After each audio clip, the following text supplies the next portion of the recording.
Hi. So today we're going to talk about the Gospel of John, chapter 5. This one is a really well known part of the New Testament. Specifically, it deals with the pool of Bethesda. This is where there are all these lame and sickly people surrounding this pool of water. And there's an angel that comes down, and people can be healed if they enter the water. It's a well-known story. It's I would say short to medium in length, but it's definitely one of the richest stories in the Bible, in the New Testament, certainly, and in the Gospel of John. So I'm excited to really go through this in detail with you guys and explain what I think all of the symbolism really means. Again, looking at the story not in a historical context, but instead looking at it as though Jesus represents our own awareness or our own imagination, and all the characters in the Bible are aspects of our own consciousness. And ultimately, the stories are telling us how to create our reality, how to manifest things, how to use the power of faith, belief, prayer to create heaven on earth. So, with that in mind, let's jump over to John chapter 5 and go through it. I'll start by reading it first, and then we'll go through it almost line by line, and I'll pick apart exactly what each of these verses mean. Keep in mind, this took me a few days to go through. Even though it's a relatively short passage, I spend a lot of time with each of these verses, and I use an app on my phone called the Blue Letter Bible app. It allows you to look at the original Greek, the original Hebrew, compare different translations. It has Strong's Concordance in there, so for every word you can see exactly what Strong's Concordance defines that word as, and it shows you the other places in the Bible where those words were used. So it's been just an incredible tool. This is obviously not sponsored or anything. I don't even know if the app has a paid version. I've just used it for a long time. It's super useful. So if you want to dive deeper yourself on your end after watching this video, Blue Letter Bible app. It's amazing and it's free. Okay, so let's read this together, starting with verse 1. After this, there was a feast of the Jews, and Jesus went up to Jerusalem. Now there is at Jerusalem by the sheep market a pool, which is called in the Hebrew tongue Bethesda, having 5 porches. In these lay a great multitude of impotent folk, of blind, halt, withered, waiting for the moving of the water. For an angel went down at a certain season into the pool and troubled the water. Whosoever then first, after the troubling of the water, stepped in was made whole of whatsoever disease he had. And a certain man was there, which had an infirmity 38 years. When Jesus saw him lie and knew that he had been now a long time in that case, he said unto him, Wilt thou be made whole? The impotent man answered him, Sir, I have no man, when the water is troubled, to put me into the pool. But while I'm coming, another steppeth down before me.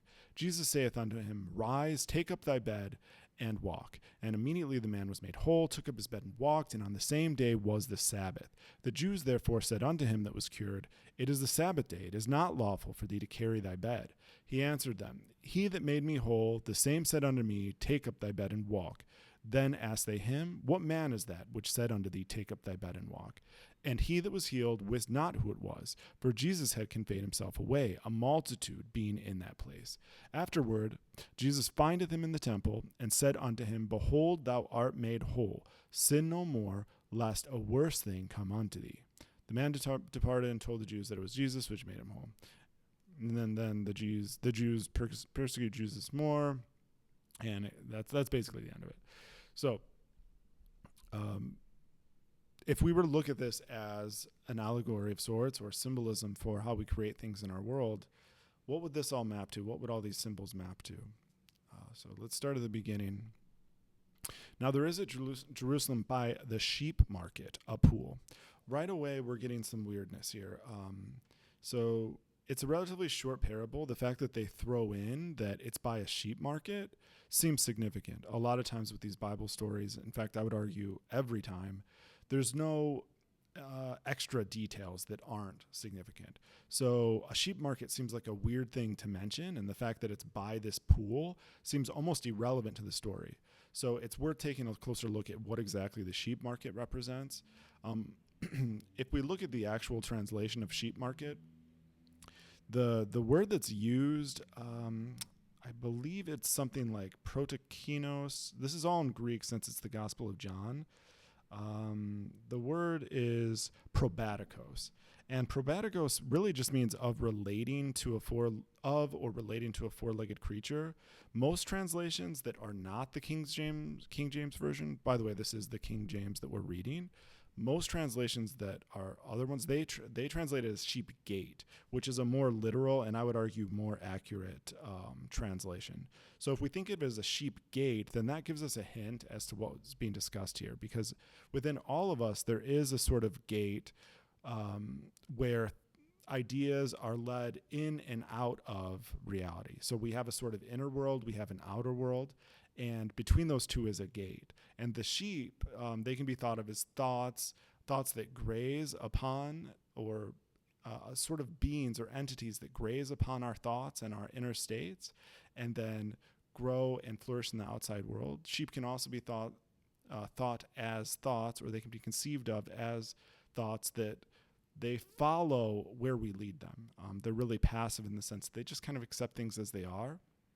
So if you have a sheep gate, we're really talking about the gate, I think, between the inside world and the outside world. What is let in? What is let out? What manifests? What doesn't? So next to this gate between the inner and outer world, we have a pool. And the pool is called Bethesda, and it has 5 porches. Now, the word Bethesda, if we look into that, it means pool of mercy or pool of kindness. So what the pool really represents is a reflection. Water always reflects back to us our reality. So you can use it as a mirror, for example. And so if something is in the pool, then it's being reflected back to us in reality. It's something that in some sense is already manifested. This is further confirmed by the fact that the word Bethesda means pool of mercy. Anyone who's familiar with William Blake, one of the greatest poets of the 20th century, and who knows his most famous poem, Jerusalem, there's a line in that poem that talks about creation, and it talks about eternity. I'm going to butcher the line, but it's something along the lines of, eternity exists in man in its entirety, but creation exists independent of that, and creation is an act of mercy. So what does this mean that creation is an act of mercy, or that this pool of Bethesda is a pool of mercy? So in order for anything to come into being, God has to come down and, in essence, become one with it. He has to inhabit it. Awareness has to inhabit it.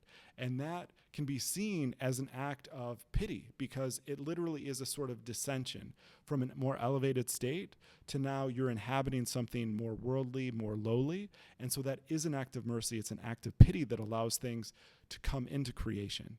And so this pool of Bethesda is precisely that. It has 5 porches because the 5 porches, as we've said in previous videos, usually 5 represents the 5 senses. It can also be seen as the 5 elements if you include the element of ether, but for all intents and purposes, we can just consider it to be the 5 senses. And, the 5 senses are kind of they're what allow us to interact with this pool, the pool of manifestation, or the way our world is reflected back to us. On to verse 3. In the pool, lay a great multitude of impotent folk, of blind, halt, withered, waiting for the moving of the water. Okay, so here we can see that around manifestation is a bunch of sort of nascent possibilities. In this case, it's people who are sickly or who are lacking in some way, but essentially they're all empty states, waiting to be inhabited by God, waiting to be reflected in the pool, but they're not yet manifested. And so they're just sitting there kind of like impotent. This is why I like the King James version, the King James translation of sort of feeble or lacking to the word impotent, because impotent, it does imply this idea of creation or lack thereof. And so these are all empty states. They're not realized yet, and they're surrounding the pool and laying on the 5 porches, or sort of like on the precipice of the 5 senses and being experienced. Verse 4, For an angel went down at a certain season into the pool and troubled the water. So the word angel here, the Greek is actually sort of like angelos. It's very close to the word angel. And the literal translation of the word angel is messenger. So every desire that we have within us is a message from God. It's a promise from God. And when we first receive that desire, it does trouble or it stirs up our state of well-being. Any good Buddhist knows that, desire in some sense is a kind of suffering because it stirs up or it disrupts our contentment periodically. So this angel or messenger from God comes down and basically says to us, hey, there's a greater thing that can occur. Hey, there's change on the horizon that you could choose to accept and improve your life. But that troubles our peace for a moment because now we're not so content with where we are. So that's what's being described here when the messenger comes down and troubles the water. When that water is troubled, then we have the next line, which is, whosoever then first after the troubling of the water stepped in was made whole of whatsoever disease he had. In my opinion, this is a poorly translated verse. Because there's so many prepositions in the original Greek, and because a lot of those prepositions like with, and, in are very ambiguous, I think that this would have been better translated as saying something along the lines of, and whosoever then becomes one with the water by experiencing something firsthand. And even that's a bit sloppy. So let's take it line by line. So instead of whosoever then first enters the water, hear that not as like this kind of chronological thing where a person is stepping down into the water, but whosoever the water inhabits in the first person, whosoever awareness inhabits in the first person. So when we go into our imagination, we can imagine a scene from the third person and it won't have much power, or we can step really into that new version of ourselves or into the fulfillment of the desire, and then we're experiencing it first person, and that it charges it with the power to really become. So whatever is experienced in the first person is made whole or realized. And that can only really occur after the troubling of the water, because only change can occur after there's already a desire. After you've foreseen the possibility of a new opportunity or a change in your mind's eye, and then you inhabit it in the first person, that's when all of the change can occur. Verse 5, and a certain man was there, which had an infirmity 38 years. So let's dive into the number 38, because every time there's a number like this in the New Testament, it's very significant. I see 38 not as a single number, but as a combination of two numbers. First, we have the number 30, one of the most significant numbers in the Bible. It's when Joseph in the Old Testament kind of ascends to his reign in Egypt. It's also a significant year for Jesus and also for David when David begins reigning. So every major biblical figure at the age of 30 is something very significant happens. Namely, they become a leader or they ascend in some sense. Also, I want to point out that the word 30 does have an association with the word learning in Hebrew as well. And then the 8 years, what is the 8 years again? The 8 years, I think the word in Hebrew is something like chet. At least that's how it's spelled out in the Romanic alphabet. I think it's pronounced a bit differently, but that actually means to sin. So to miss the mark. So here we have a number 30, which is representing to learn and to ascend, and also the number 8, which is to miss the mark. So what's really being combined here is a sinful state or a lacking sort of state that is about to be elevated, let's say. Verse 6, when Jesus saw him lie and knew that he had been now a long time in that case, he saith unto him, wilt thou be made whole? So now Jesus, or the awareness, sees this state of lack and basically says, hey, are you willing to change? Are you willing to accept awareness into this state so that you can be made whole. Verse 7, the impotent man answered him, Sir, I have no man, when the water is troubled, to put me into the pool, but while I am coming, another steppeth down before me. This is probably one of the most difficult and yet most significant verses in the entire Gospel of John. It also coincidentally happens to be one of the most misinterpreted. Now, on the surface, it sounds like it's the man complaining. This man who's weak is saying, look, I can't get into this body of water because I'm crippled, and when I'm trying to go down, someone beats me to it. In my opinion, that is a gross, gross misinterpretation, and it's not the interpreter's fault, because every single translation that I've seen of this verse screws up the Greek. Again, because of all the prepositions in it and because of how ambiguous those prepositions are, the ifs, the ands, the buts, all of those make it difficult to parse out what's really being said.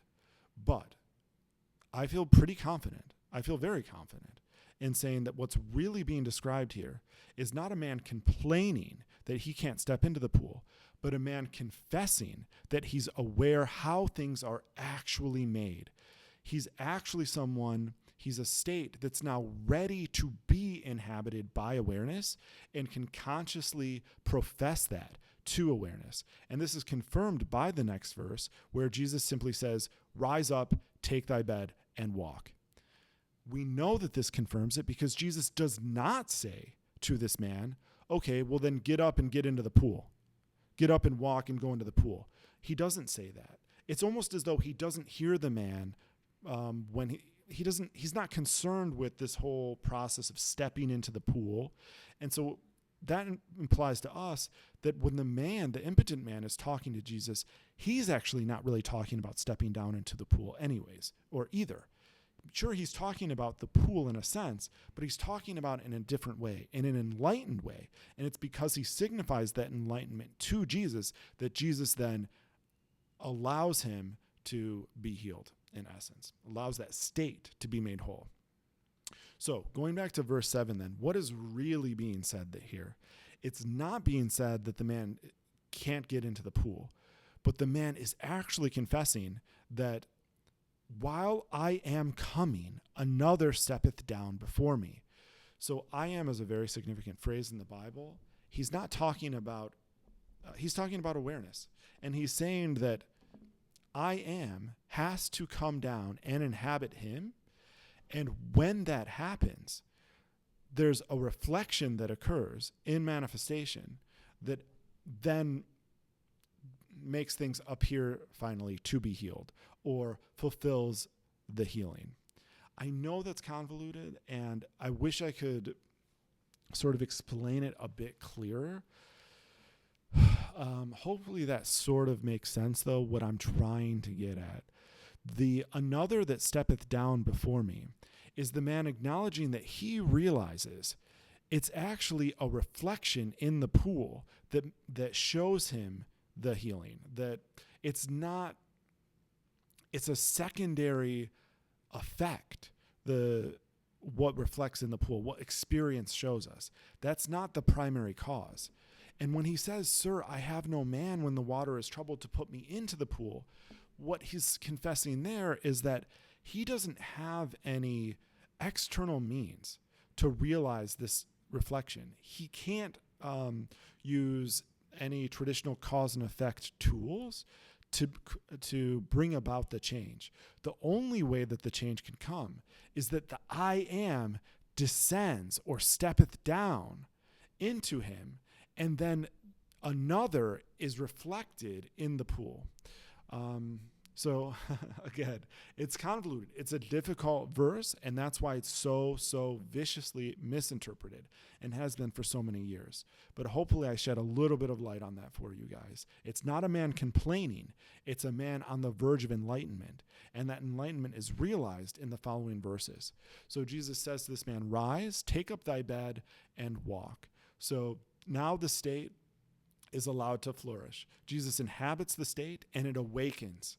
That's why the bed is taken up. The state is now awakened, and it can begin to sort of you can start to live from that state.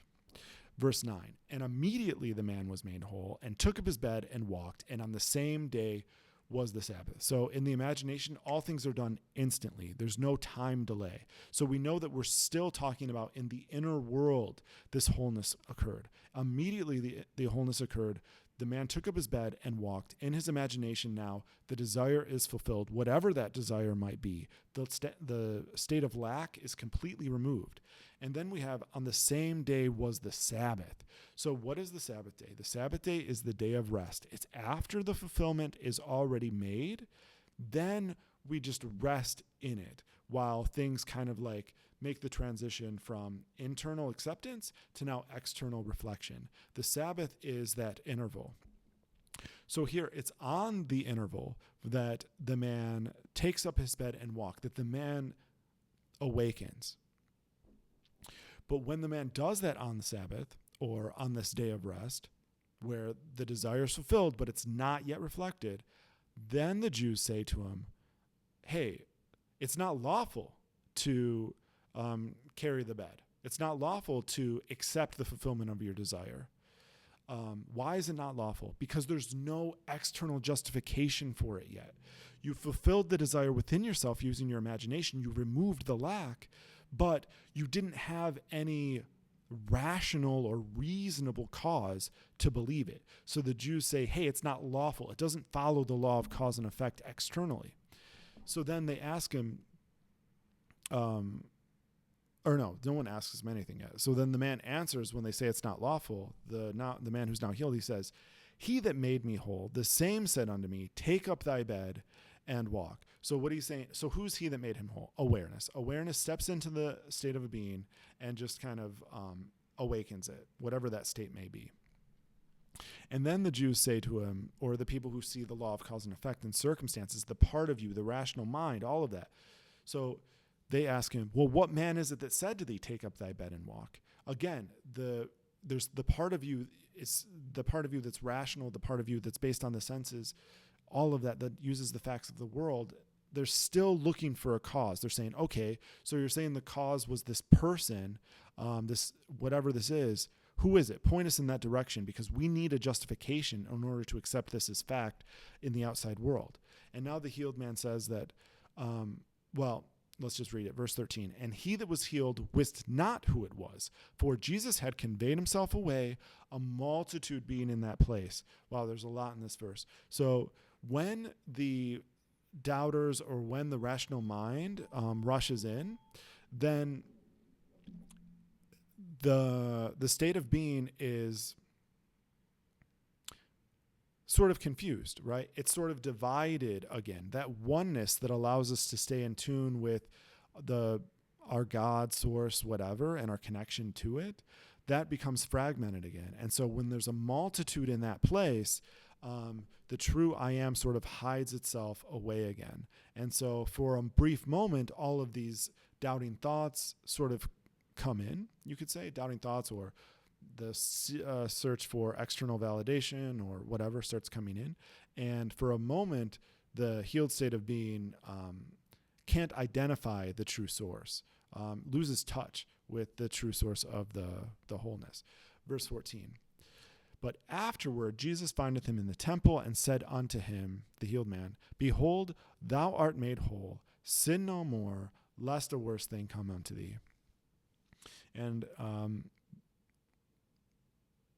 that's basically the end of it. So the word afterward here is actually the word meta, which can just mean and or with. So it's not necessarily chronologically afterward, but it's just kind of like around the same time. We can think of it that way.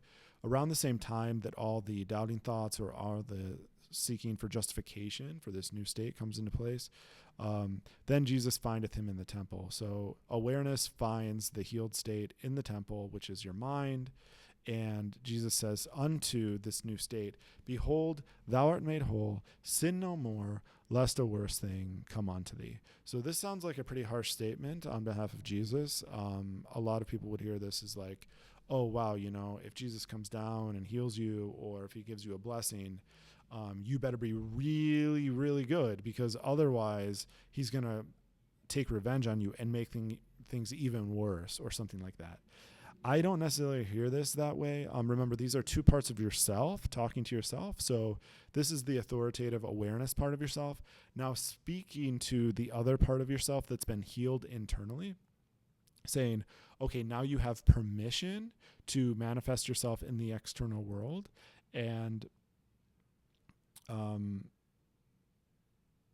do as I say, essentially, or else a worse thing will come unto thee. What is the worst thing that comes unto thee?